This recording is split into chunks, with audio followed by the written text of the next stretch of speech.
नमस्कार दोस्तों, आज मैं फिर आपके सामने हाजिर हूँ एक और टॉपिक लेके सर्जरी का। जैसा कि हम हर्निया की श्रृंखला कर रहे हैं, पिछली बारी हमने बात करी इंग्वाइनल हर्निया। दोस्तों, आज मैं बात करने जा रहा हूँ दूसरा बहुत ही कॉमन हर्निया, जो कि पेट के अगले हिस्सों में होता है, जिसको कि अंग्रेजी में वेंट्रल हर्निया बोला जाता है। ये हमारा जिफॉइड प्रोसेस है, जहाँ पर पेट का हिस्सा शुरू होता है और नीचे प्यूबिक सिम्फाइसिस, यहाँ पर पेट का हिस्सा खत्म होता है। इस सीधी लाइन के अंदर जो भी हर्निया होता है उसको वेंट्रल हर्निया कहा जाता है। सबसे ज़्यादा वेंट्रल हर्निया इसी लाइन में पाए जाते हैं, लेकिन कुछ हर्निया इस लाइन के इस तरफ और इस लाइन के इस तरफ भी होते हैं। हालांकि वो काफ़ी रेयर होते हैं, इनको कि स्पिगेलियन हर्निया या अगर पीछे की तरफ हो तो लंबर हर्निया के नाम से जाना जाता है। पर 90% हर्निया इसी सीधी लाइन में पाए जाते हैं।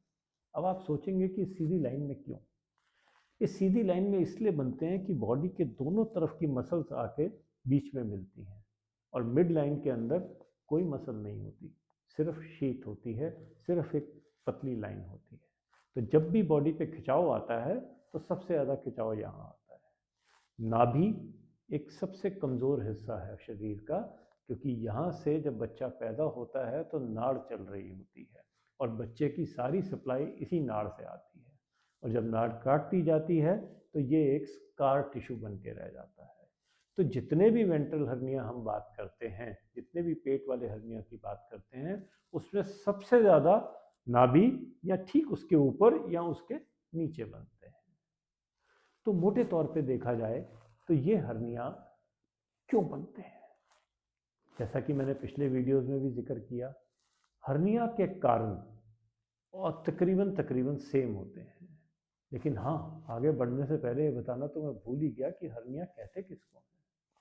शरीर के अंदर का जब कोई भी अंग या कोई भी मांस का टुकड़ा अगर शरीर से बाहर की तरफ आता है, जो उभरा हुआ दिखता है या महसूस होता है, उसको हर्निया बोला जाता है। और अक्सर मरीज इसको एक स्वेलिंग की तरह से देखता है। शुरुआत में ये स्वेलिंग या गोला या गांठ जैसी लगती है, जो कि साइज में काफ़ी छोटी होती है, मरीज को कुछ तकलीफ नहीं देती, और अधिकांश लोग इसको इसी बात पे इग्नोर कर देते हैं कि ये तो पता नहीं क्या है, छोड़ो इसको, क्या करना है। लेकिन वो चुप नहीं बैठती है, धीरे धीरे धीरे धीरे वो बढ़ती चली जाती है और आगे जाके कॉम्प्लिकेशन का बात बनती है। तो हम बात कर रहे थे कि ये क्यों बनते हैं इस लाइन में, क्योंकि ये एरिया कमज़ोर होता है। दूसरा कारण, जिसको कि एक विशेष तरह का वेंट्रल हर्निया बोलते हैं, इंसीजनल हर्निया। इंसीजनल हर्निया का मतलब कि पहले ऑपरेशन हुआ है, वहाँ एक चीरा लगाया गया। जब भी चीरे को स्टिच किया जाता है, जो भी हीलिंग होती है वो बॉडी की नेचुरल टिश्यू स्ट्रेंथ से ज़्यादा नहीं हो सकती, चाहे आप उसको कैसे भी कर लीजिए। तो वो एक कमज़ोर हिस्सा बन जाता है, और उसी चीरे के अंदर से, उसी इंसीजन में से जब अंदर की आंतें या मांस बाहर आता है तो उसको इंसीजनल हर्निया बोलते हैं। ये प्योर वेंट्रल हर्निया मतलब जिसमें कभी कोई चीरा नहीं लगा, नेचुरल वीकनेस में से बाहर आया है, उससे थोड़ा ज़्यादा कॉम्प्लिकेटेड होता है और इसका उपचार भी थोड़ा डिफ़िकल्ट होता है, थोड़ा मुश्किल होता है। लेकिन मोटे तौर पे इन दोनों का ट्रीटमेंट एक ही तरीके से किया जाता है। तो बात चल रही थी कारणों की, होता क्यों। नेचुरली वीक एरिया है, ये तो मैंने आपको बता दिया। उसके ऊपर हम लोग कहाँ गलती करते हैं कि ये हर्निया बन जाते हैं। सबसे बड़ा कारण जो कि औरतों में पाया जाता है वो है प्रेगनेंसी।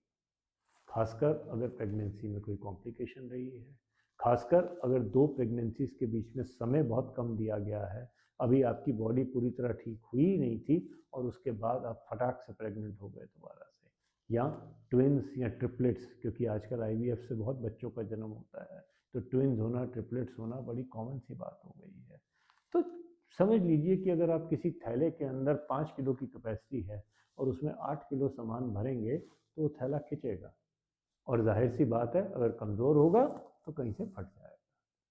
हर्निया का भी यही सिद्धांत है कि अगर पेट के अंदर का प्रेशर बढ़ेगा तो जो वीक पॉइंट है वहाँ से वो मांस फटेगा और उससे अंदर का ऑर्गन बाहर आएगा। अब बात करते हैं बाकी कारणों की।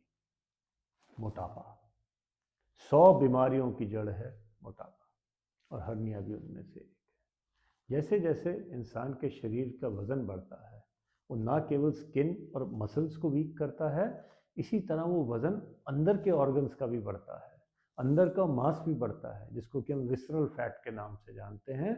और जैसे जैसे वो बढ़ेगा, हर्निया होने की संभावना भी बढ़ जाती है। जिमिंग, हर वीडियो में मैं जिक्र करता हूँ, जिम, इम्प्रॉपर जिमिंग, ज़रूरत से ज़्यादा वज़न उठाना एकदम शुरुआत में, साथ में स्टेरॉइड्स का सेवन करना ताकि आपकी 6 पैक्स बन सकें, ये बॉडी को स्ट्रॉन्ग नहीं बनाता है, सिर्फ फोटोजेनिक बनाता है, अंदर से बॉडी को कमज़ोर करता है।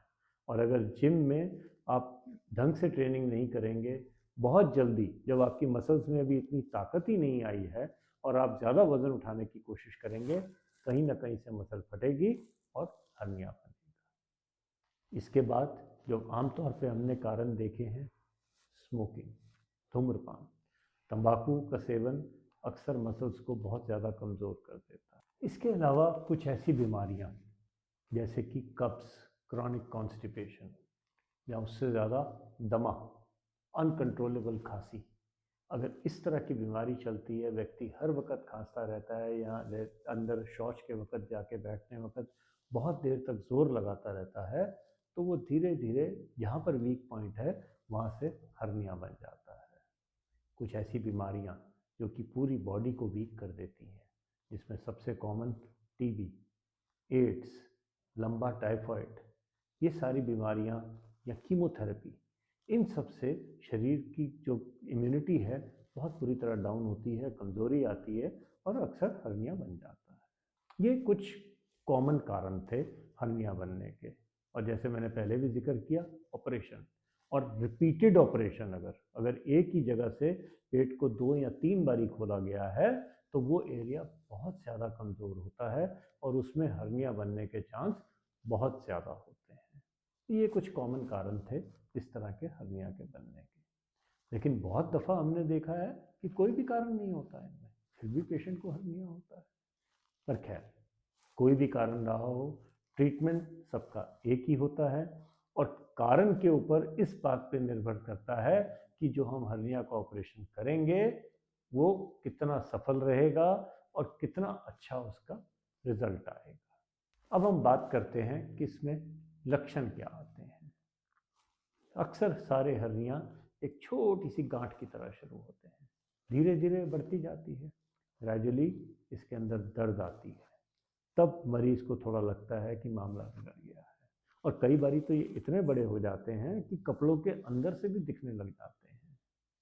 तो इसी अक्सर हमारे पास जब मरीज आते हैं वो इसी कंडीशन पे, इसी स्टेज पे आते हैं, जबकि इस हर्निया को हुए काफ़ी समय हो चुका होता है। दोस्तों, मैं एक बात बार बार कहता हूँ हर्निया के विषय में, हर्निया चाहे बॉडी में कहीं का भी हो, उसका एक ही इलाज है, वो है ऑपरेशन।